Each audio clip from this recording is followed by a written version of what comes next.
Les doy la más cordial bienvenida a una actividad más de esta séptima Feria del Libro de Ciencias de la Salud de la Facultad de Medicina de la UNAM, ahora en formato electrónico e híbrido. Hoy nos encontramos en esta aula virtual para la plática titulada Lineamientos para publicar en las revistas de la Facultad de Medicina de la UNAM. Tendremos la participación de las y los editores de las revistas, Revista de la Facultad de Medicina, Revista Atención Familiar y Revista de Investigación en Educación Médica. En esta oportunidad, nuestros invitados nos darán a conocer los lineamientos que deben cumplir los artículos para su publicación en cada una de estas revistas. El objetivo es que los posibles autores tomen en cuenta el perfil general de las revistas, las normas que generan para cumplirse estos artículos y que deben tener para publicarse. Los editores nos expondrán los temas que aborda la revista, cuál debe ser la estructura del artículo, si es original, la extensión, el estilo bibliográfico, etc. Especificaciones también particulares de algunas de las secciones que ellos manejan, así como el proceso editorial, el tiempo para publicar, la revisión por pares, el derecho de réplica o algunas cuestiones relacionadas con sesiones de derechos, autorizaciones para la reproducción de los contenidos, etc. Sobre todo para que los autores sepan lo que deben de contemplar al momento de publicar en una de estas revistas. Me queda claro que estos espacios en las revistas tienen un lugar importante, como que se llaman normas para los editores, que muchas veces los propios autores no leen. La idea es precisamente esa, que se explique cuáles son los elementos que deben atender. Sin más, voy a cederle la palabra a la doctora Teresa Fortul, editora de la revista de la Facultad de Medicina, y a su asistente editorial, la licenciada Rocío Cibaja Pastrana. Bienvenidas. Pues como muchos objetivos en la vida, seguir normas o instrucciones, en este caso, nos aseguran el éxito pues de aquello que nos proponemos. Y es así en el caso pues de las revistas de salud y revistas médicas que pues en esta ocasión son invitadas para este importante evento. Las normas a los autores en la mayoría de las revistas biomédicas pues son similares porque nos estamos basando en las instrucciones o en los lineamientos que el Comité Internacional de Editores de Revistas Médicas, o conocido por sus siglas en inglés ICMJE, pues han promovido de acuerdo a pues la metodología que los editores de estas revistas que están en esta asociación pues han formulado. Estas normas abarcan aspectos de las referencias bibliográficas que se utilizan en las públicas, en los manuscritos y propiamente también la estructura de estos manuscritos. Siempre teniendo en cuenta los aspectos éticos, la presentación ortográfica y de redacción propios de un texto académico.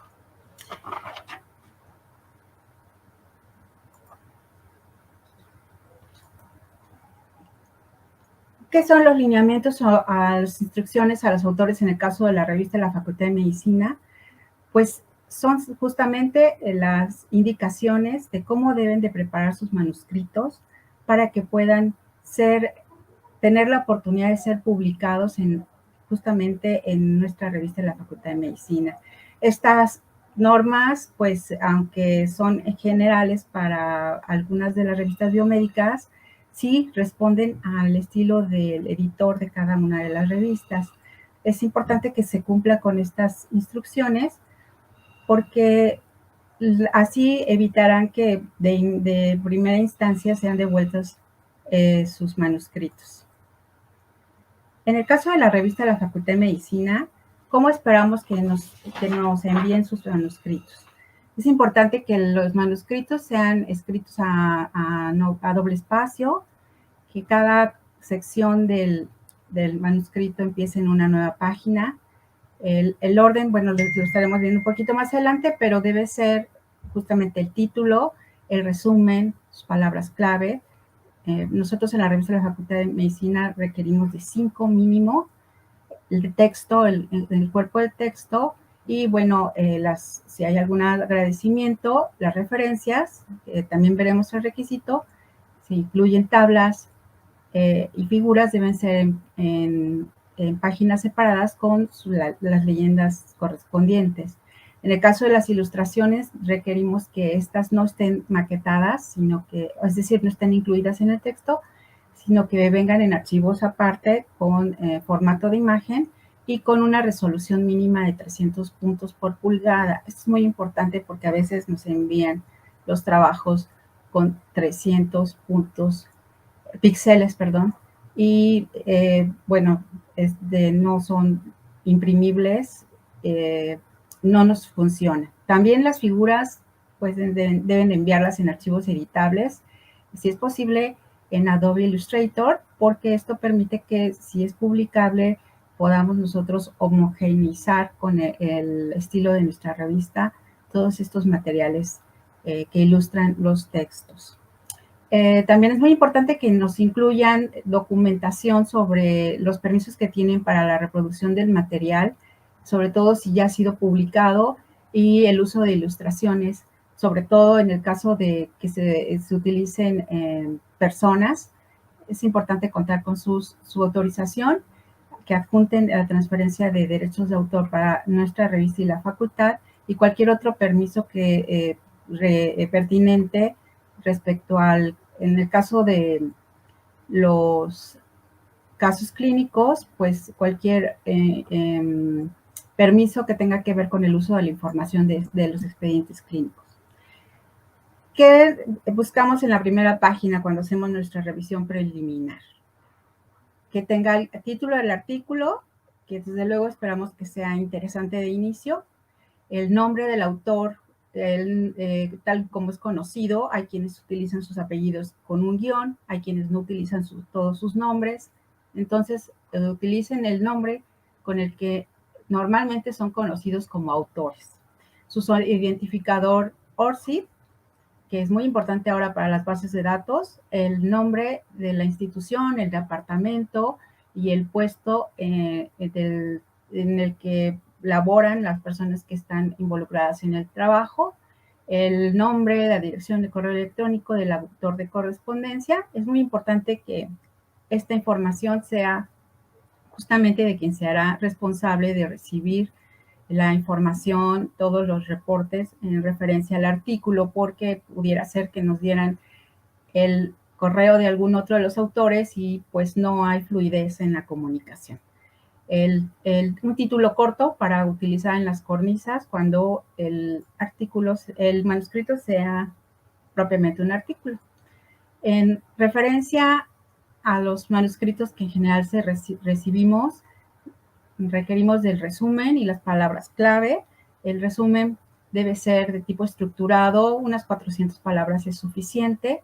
En ellas, pues, el objetivo del resumen es complementar la información que se va a analizar sobre la información que hay al respecto del tema que están abordando.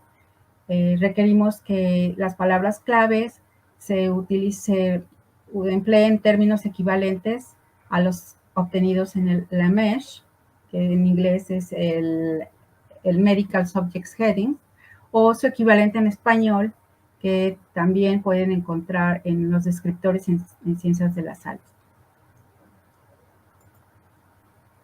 La introducción de los trabajos, pues debe de marcar el fundamento de lo que se está abordando en el manuscrito.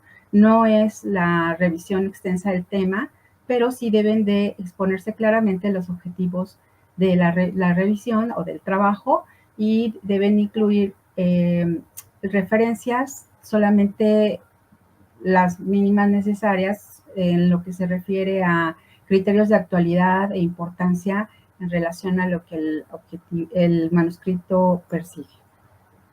En la discusión hay que destacar los aspectos que son nuevos, más importantes del trabajo, y sobre todo aquellas conclusiones que tienen que ver con la comparación de lo existente hasta el momento sobre el tema, el padecimiento, y lo que pues a partir de la revisión bibliográfica es actual y de vanguardia.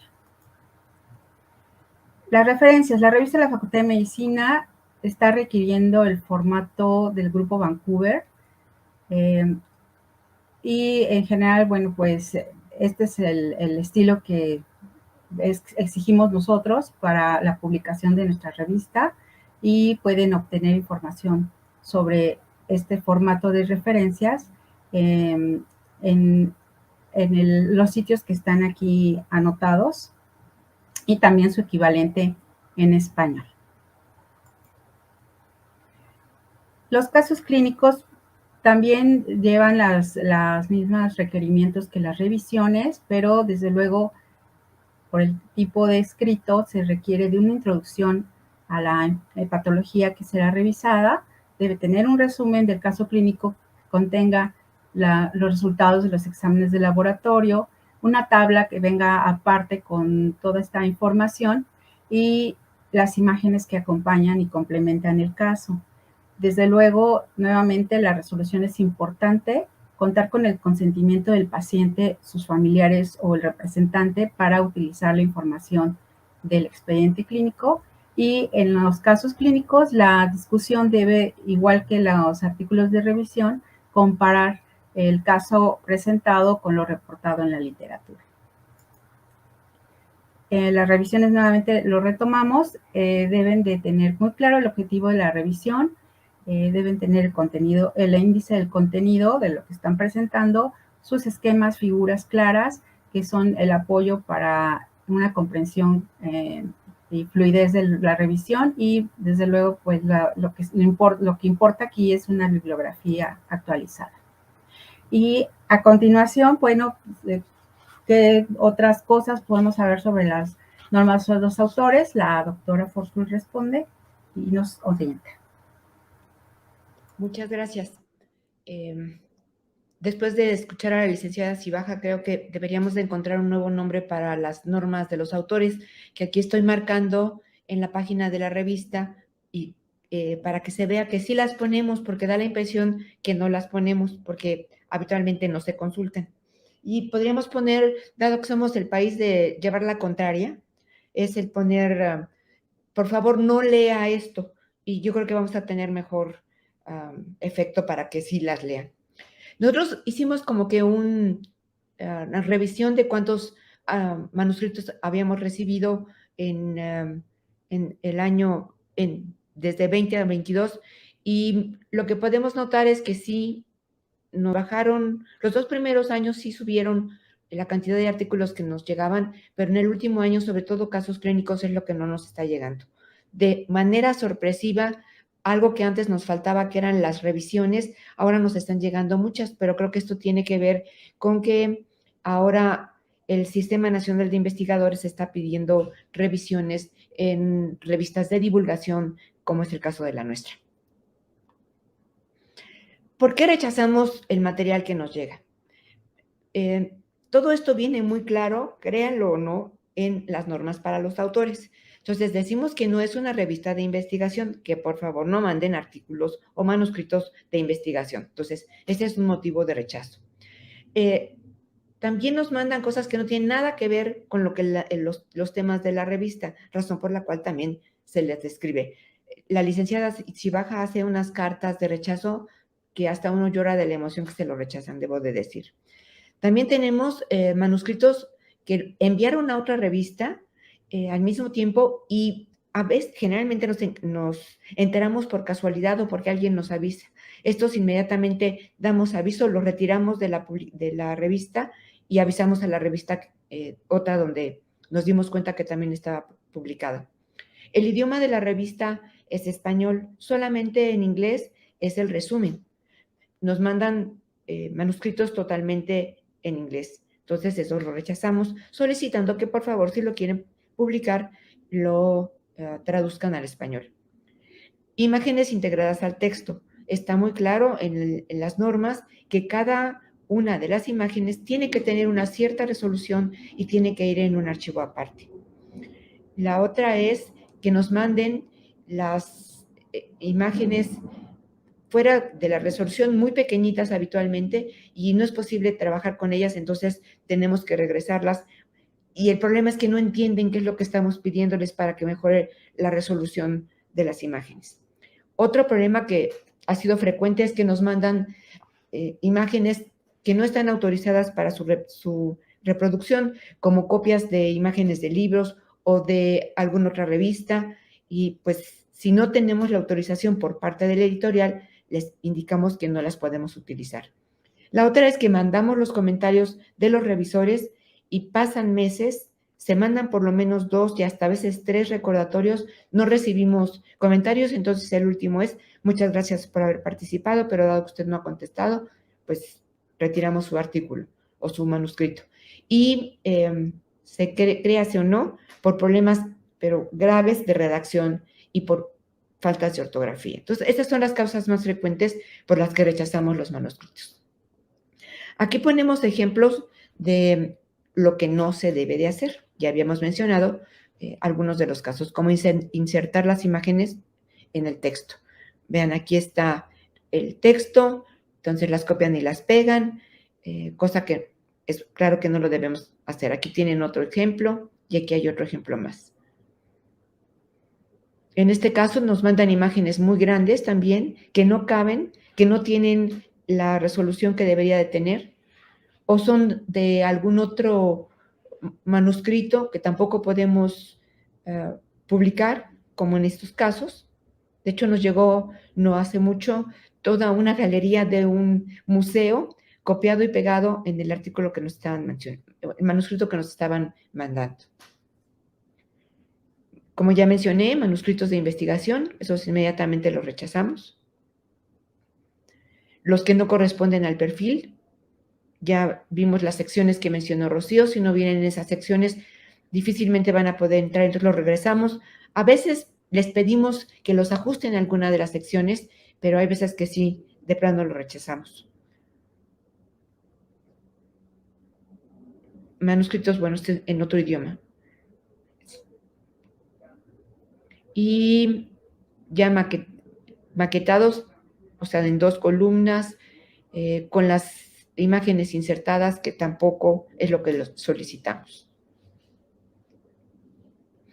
Y creo que la causa más frecuente es cuando se revisa el manuscrito por primera vez, es que creo que mis compañeros de las otras 2 revistas también sufren de los mismos problemas, es el hecho de que no leen las normas para los autores, donde se indican qué es lo que sí tienen que mandar y cómo lo tienen que mandar. Espero que con esto quede claro lo que esperamos que nos manden a la revista, que nos dará mucho gusto revisar. Muchas gracias.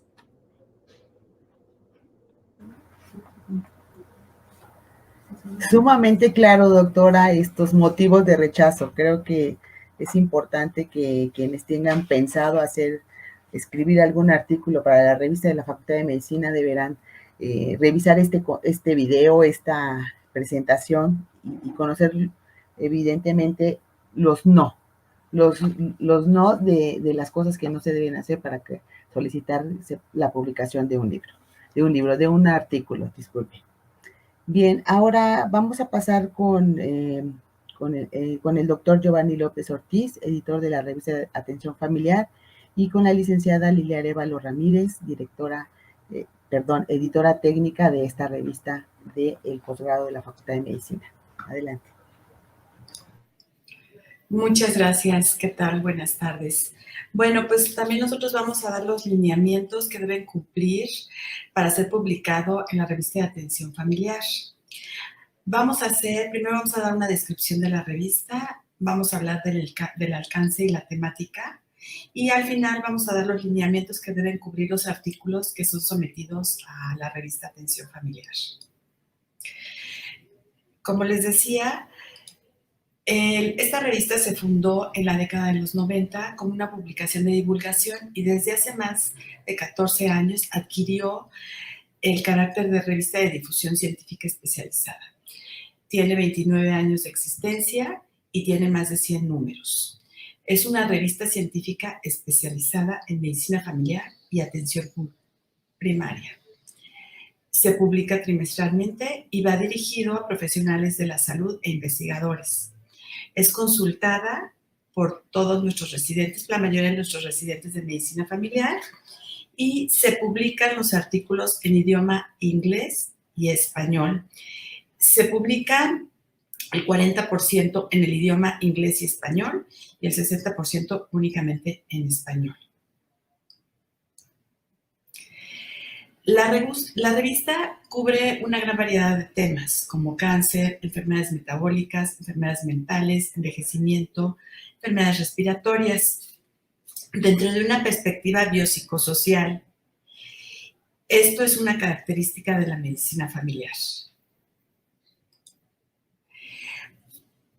Una de las fortalezas que tiene la revista Atención Familiar es su proceso de edición técnica. Toda la revista se hace aquí en la División de Estudios de Posgrado.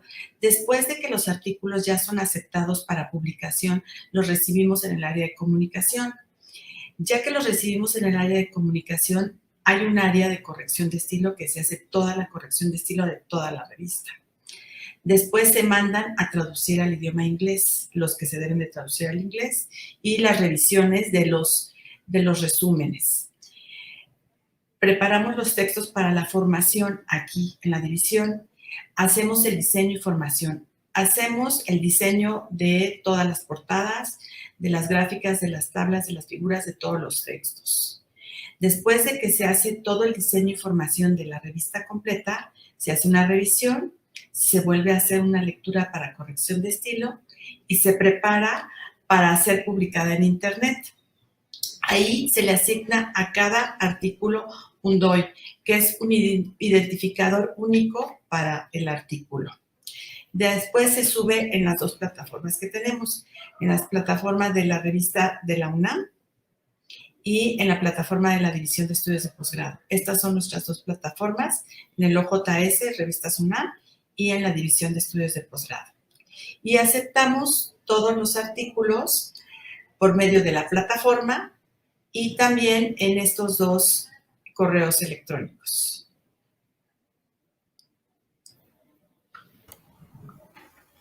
Ahora bien, es importante mencionar que los tipos de artículos que son publicados dentro de la revista son editoriales, revisiones sistemáticas y narrativas, artículos originales, especiales, entre otros, como ustedes pueden ver en su pantalla. Esto es muy importante para todos aquellos que quieran publicar por primera vez, identifiquen cuáles son los rubros en los cuales puede caber su artículo.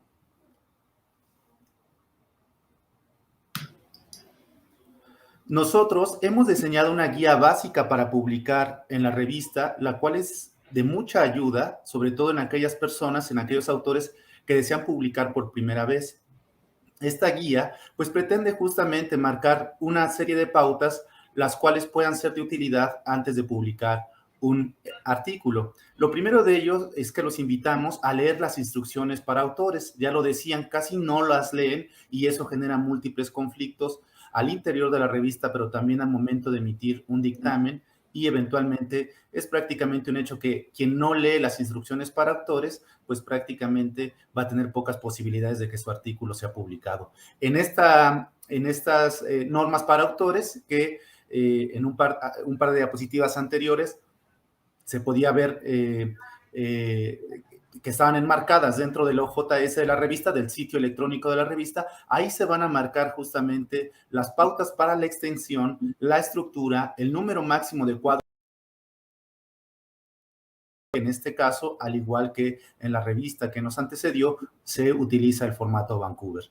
Es muy importante también, si desean iniciar en el proceso de publicación y no tienen a veces idea clara de cómo hacerlo, que revisen otros artículos ya publicados en la revista y que estén relacionados con su tema de trabajo. Es decir, si quieren publicar algún artículo original, pues finalmente consulten artículos originales ya publicados en la revista, y eso les va a dar cierta estructura y cierto orden en cuanto a la presentación de su trabajo.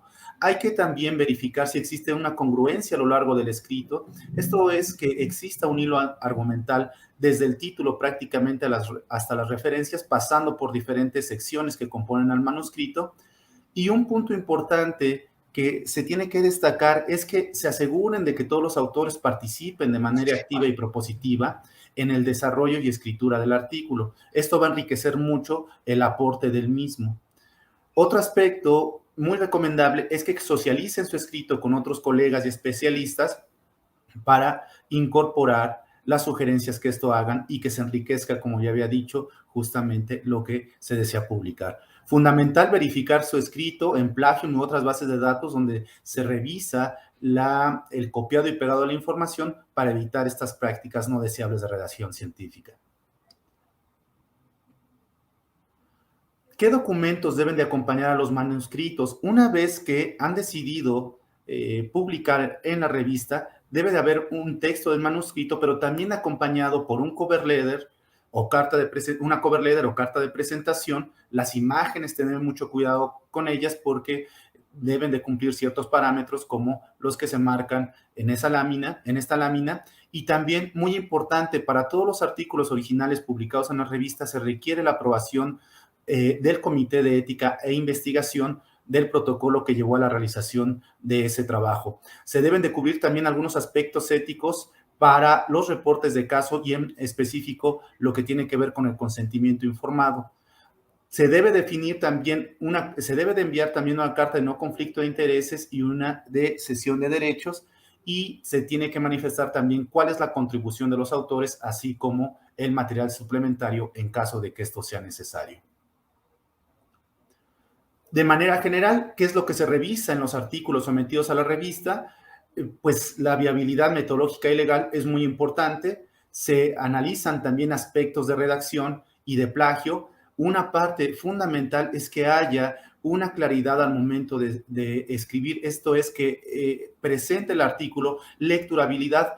Desafortunadamente, esto es una causa de rechazo, como se había mencionado previamente, para los artículos. Muchas veces, debido a que los autores no tienen una capacitación en cuanto a la redacción científica, desafortunadamente los artículos no están bien escritos y por eso mismo eso es una causa de rechazo. También se deben de revisar y analizar las evaluaciones hechas por los revisores y que estas evaluaciones se hayan incorporado. El proceso de revisión de manuscritos sigue la forma canónica de revisión por pares. Este es un proceso que consta de 3 etapas, como pueden ver en esta diapositiva. Una vez que nosotros recibimos el manuscrito, hay una primera evaluación y esta la hace el comité editorial o su servidor, la cual tiene como finalidad identificar si el escrito cumple con la calidad y el alcance de la revista. Si no cumple con el alcance y la calidad de la revista, automáticamente queda rechazado, pero si cumple, va a pasar a una segunda evaluación y esta evaluación la hacen expertos. Usualmente participan 2 expertos en la temática en la cual se está desarrollando el artículo, aunque a veces pueden participar más de 2. Ahí se determina si el manuscrito cumple con los criterios de relevancia, estructura, sustento bibliográfico adecuado, si hay un abordaje metodológico también específico y si las conclusiones son acorde al objetivo y a los resultados. Dependiendo de esta evaluación que hacen los expertos, se emiten cartas de decisión, las cuales pueden tener 3 posibles resultados. El primero de ellos es que sea aceptado sin cambios el manuscrito. Esto pocas veces ocurre y todos los que tengamos experiencia al momento de enviar y someter manuscritos también sabemos que esto es poco frecuente. El otro escenario es que el artículo sea aceptado con modificaciones o bien si hay graves errores en cuanto a estructuras y al abordaje metodológico del manuscrito, entonces va a ser rechazado también por los revisores y evidentemente también por el editor. Nosotros, en un ánimo de generar, dentro de la revista Atención Familiar, en un ánimo de generar ciertos elementos que den soporte a la redacción científica de los autores, hemos desarrollado una serie de guías para los diferentes artículos que son evaluados en la revista. En este caso en particular, solamente voy a hablar de los artículos originales, pero como ya les comenté, estos mismos aspectos que se tienen que considerar antes de someter un manuscrito a la revista se han realizado para los demás artículos que la componen. Aquí nosotros nosotros sugerimos, como pueden ver, un título con determinadas palabras. Asimismo, los resúmenes aquí están enmarcados. ¿Cuál es la extensión aproximada de estas secciones? Tanto introducción, métodos, discusión, conclusión y referencias. Entonces, estos son algunos aspectos que se tienen que considerar y que nosotros hemos divulgado al interior de la revista para nuestra audiencia y para futuros autores. Siguiente. Nosotros también hemos diseñado listas de chequeo donde se plantean justamente cuáles son los lineamientos a partir de los cuales se van a basar tanto los editores o el comité editorial como los revisores para poder evaluar los manuscritos. Esta es una cédula de revisión específica para artículos originales y esta es una lista donde van a ver algunos puntos que tienen que marcar los autores como sí o no. Idealmente es que se marquen sí todos porque, insisto, es una guía a partir de la cual los autores, la medida en que respondan la mayor cantidad de estas preguntas como sí, con sí, tendrán una mayor posibilidad de que su artículo sea publicado en la revista. Y aquí lo menciono, 3 o más respuestas negativas pueden implicar que el artículo no sea publicado. Finalmente, y antes de terminar, se pretende que en los siguientes años todos los manuscritos sometidos a atención familiar sigan las pautas para el reporte de investigaciones médicas. Estas pautas tienen como finalidad mejorar la calidad, presentación y transparencia de los resultados en investigación y pediremos en los próximos meses y años que los artículos, independientemente de su naturaleza, enviados y sometidos a atención familiar se apeguen a estas guías en específico. Para el caso de los artículos que tienen que ver con estudios transversales, casos y controles y cohortes, tendrán que apegarse a la guía STROP y asimismo, si desean publicar artículos como reportes de caso, tendrán que seguir la guía CARE y así para los demás tipos de estudios que deseen publicar dentro de la revista. Finalmente, no me resta más que agradecer su atención y su presencia y los invitamos a colaborar y a conocer la revista Atención Familiar. Muchas gracias. Muchas gracias a los responsables de la revista Atención Familiar.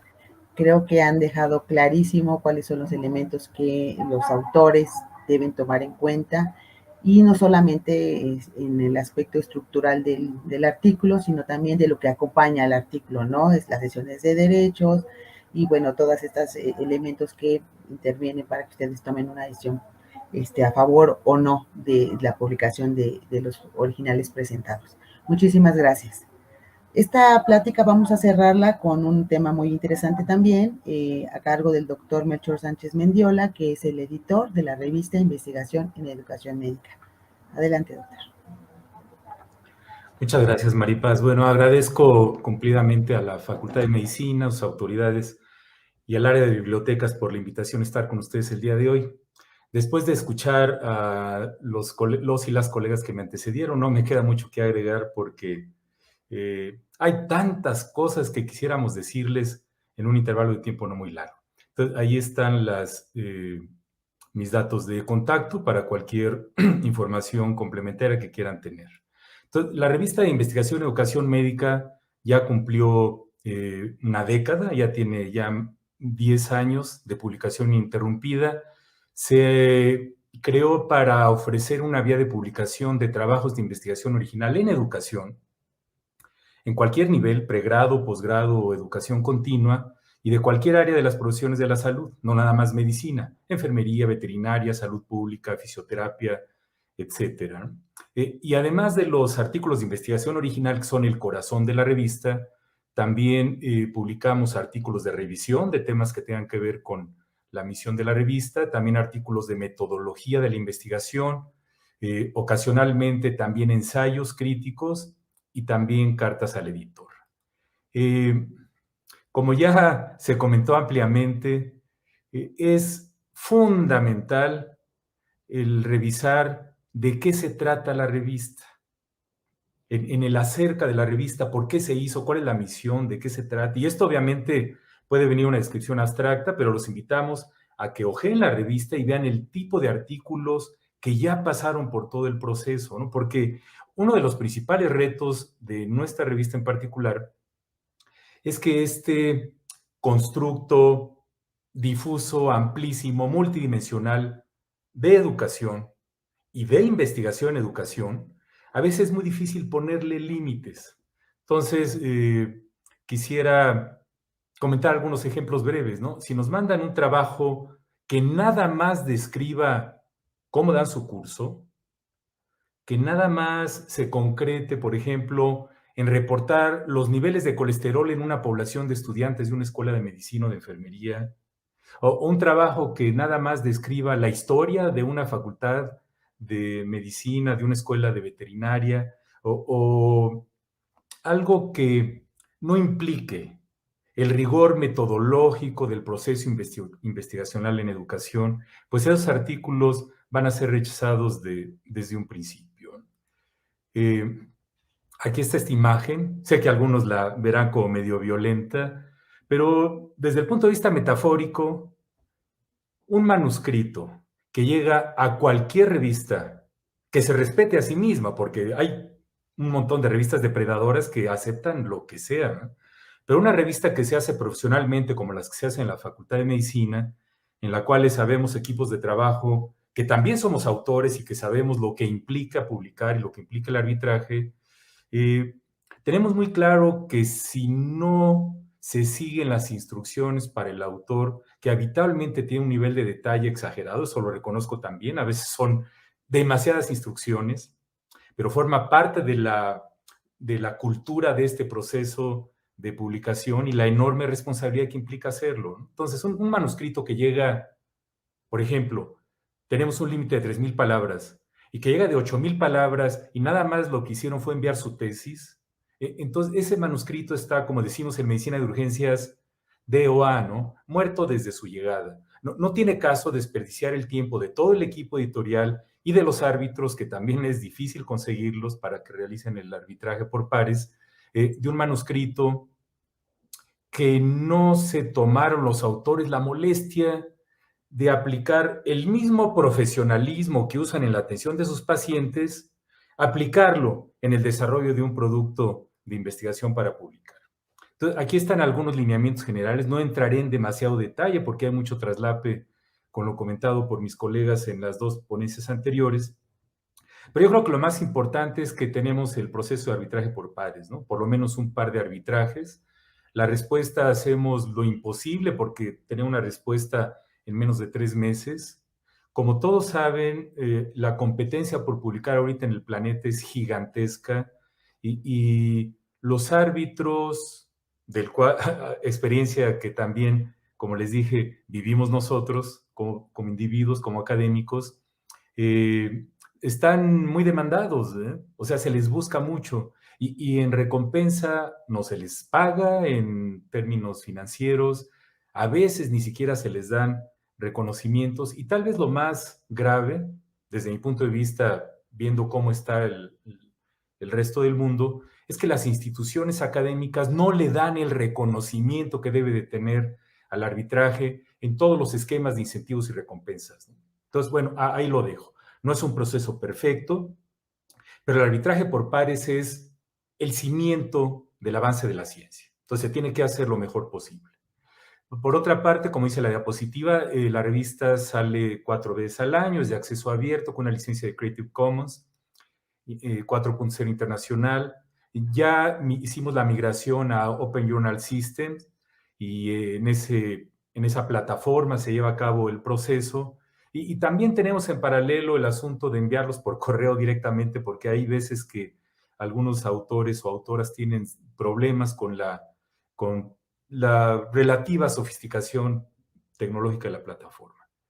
Utilizamos este software que se llama Authenticate para evaluar la originalidad del contenido, teniendo en cuenta todas las limitaciones que tienen estas herramientas informáticas para detectar plagio, pero es como un elemento que tomamos en cuenta en el proceso. Y se pide la primera página con título, lista de autores, con el ORCID, que sinceramente todos los autores del planeta deberíamos de tener nuestra clave de ORCID. Funciona perfectamente. Es una de esas iniciativas mundiales que realmente le han cambiado el panorama al llevar el registro de las publicaciones. Y las referencias, como ya se comentó, también las pedimos en formato Vancouver. En términos de los artículos de investigación original, aquí lo que queremos que sean trabajos inéditos y que sean de investigación en educación médica, que aquí es donde les digo, el reto es que las personas que lo envíen sepan diferenciar que lo que están enviando es un trabajo de investigación en educación en profesiones de la salud. Ahí le puse médica, pero en su concepto más amplio, en profesiones de la salud, que implique ya sea un abordaje cuantitativo, cualitativo o mixto, se aceptan de todas las perspectivas epistemológicas, debe tener un resumen y un texto principal con las palabras que están ahí. No somos súper estrictos con esto, siempre se puede hacer algo de negociación si el artículo vale la pena, pero si pedimos 3,000 y nos mandan un manuscrito de 8,000 palabras o de 10,000 palabras, pues el autor o la autora tienen que hacer la tarea desde su lado, ¿no? Y tablas y figuras, no más de 5. Para artículos de revisión es muy importante porque recibimos bastantes. Es por invitación del editor. Se aceptan propuestas. Es difícil recibir manuscritos ya terminados que no necesitamos o que ya tenemos ese tema abordado en un número previo y rechazarlo, porque no nos preguntaron, ¿no? Esto de invitación del editor es cuestión de que nos digan, oiga, me interesa este tema, pues caray, valoramos si aplica en la revista y entonces los invitamos formalmente para que tengan un compromiso de enviarlo, y sin el compromiso de aceptación, porque obviamente habrá que ver la calidad del manuscrito final. Esto es temas que tengan que ver con comprensión de algún tema. Se pide también, como dice la diapositiva, el resumen, un texto de hasta 4,000 palabras y un máximo de 5 tablas y figuras. También publicamos artículos de metodología y ensayos críticos, como comenté anteriormente, ¿no? De metodología nos referimos a cuestiones que describan aspectos metodológicos que pueden ir desde cómo se hace el cálculo de la confiabilidad con el alfa de Cronbach, o cómo se utiliza la teoría de respuesta al ítem, o cómo se debe desarrollar un marco conceptual para un trabajo de investigación. Y en ensayos puede ser cualquier tema, pero tienen que aportar algo que nada más la mera narrativa de la revisión de un tema. Se tienen que hacer propuestas, críticas y análisis que le den riqueza al ensayo publicado. Estas también son por invitación expresa al editor, aunque reitero, se aceptan propuestas y ahí están los criterios cuantitativos para el documento. Y recibimos muchas cartas al editor, ¿no? Les pedimos que sean comentarios que pueden ser de artículos publicados en la revista o de otras cosas que estén ocurriendo en el escenario, y un breve resumen y un máximo de 400 palabras y 3 referencias. Y esto es importantísimo. Somos una de las pocas revistas que yo conozco en México que tenemos instrucciones para los árbitros que ahí están abiertas. Es como si a mí me van a hacer un examen y me dicen de qué va a tratar el examen. Entonces, invito a todos los que quieran mandar manuscritos que le echen un vistazo a las instrucciones para los árbitros, porque bajo estos criterios es con lo que serán juzgados, evaluados, monitoreados los manuscritos que envían, y los 3 criterios más importantes son los que están ahí.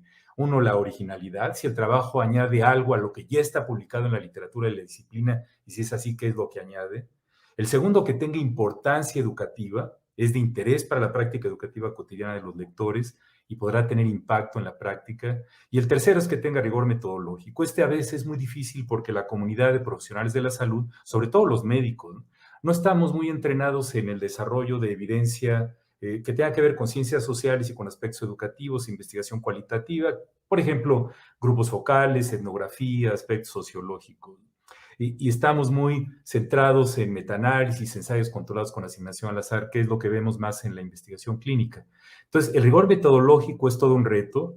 Aquí la sugerencia es que se asesoren con personas que tengan expertise o habilidad metodológica en estos aspectos, por ejemplo, toda la metodología de los grupos focales, de identificar temas comunes, de analizar transcripciones de entrevistas, etcétera, etcétera. Entonces, el rigor metodológico yo creo que es una de las partes más importantes. Entonces, revisen estas instrucciones, ahí viene una serie de preguntas que se hacen a los árbitros, sugiero que piensen en esas preguntas sobre lo que van a enviar. Y como se comentaba anteriormente, también tenemos al final una lista de cotejo, de comprobación, nada más para palomear antes de que envíen el documento que cubrieron las cosas que están puestas en la diapositiva, ¿no? Y hay toda la serie de aspectos legales y normativos que ya se comentaron también, los derechos de autor de las imágenes, etcétera, etcétera. Y pues quiero terminar con estas dos caricaturas del mismo tema, ¿no? Porque hay que leer con cuidado las instrucciones para los autores, y yo iría un poquito más, no nada más hay que leerlas, hay que entenderlas, y luego hay que aplicarlas. Es como cuando aprendes algo pero no lo aplicas, también de poco sirve. Entonces, vean las caricaturas. Yo creo que hay esta cultura, sobre todo conforme uno va avanzando en edad, de no querer ver los instructivos de nada. Puedes comprar un coche, una motocicleta, una computadora, un teléfono celular, y los instructivos, si recuerdan hace unas décadas que los manuales de una computadora eran como una enciclopedia de miles de páginas. Ya hay esta cultura de que los instructivos no son muy útiles, ¿no? En este caso en particular, si quieren aportar algo al conocimiento científico de su área, es muy importante que atiendan las instrucciones y que hagan caso a las opiniones de los árbitros, inclusive cuando no están de acuerdo, porque entonces este diálogo académico de no estoy de acuerdo con el árbitro, pero plantear un contraargumento académico que motive al editor a aceptar el manuscrito a pesar de que uno de los árbitros esté en desacuerdo con el autor. En fin, esta es la última diapositiva y les agradezco muchísimo su atención. Muchísimas gracias, doctor Melchor Sánchez Mendiola, por esta importante presentación y además por hacerle un agregado importante a los lineamientos, que es la revisión de las instrucciones para los árbitros, donde justamente usted menciona que existen elementos que van a determinar, ¿no?, en la parte de la revisión por pares, si un artículo puede ser o no publicado. Entonces creo que ese complemento de los lineamientos para autores junto con las instrucciones para los árbitros complementan muy bien el entendimiento que debe tener el autor para presentar un artículo en la revista que usted dirige. Muchísimas gracias. Bueno, pues lo único que me queda por decirles es que la audiencia que nos está acompañando ahora tiene mucho más información de cada una de las revistas y pues los elementos necesarios para presentar y leer mejor las propuestas para presentar sus artículos. Entonces, la lectura de los lineamientos que se publican en cada una de sus revistas número con número, pues es muy importante que se atiendan. Muchísimas gracias. De esta manera concluimos esta interesante plática y la dejamos para que pues la sigan disfrutando. Agradecemos mucho la participación de los ponentes y obviamente a las audiencias que nos está acompañando. Los invitamos a seguir acompañándonos en las actividades de esta 7ª Feria del Libro de Ciencias de la Salud. Muchas gracias.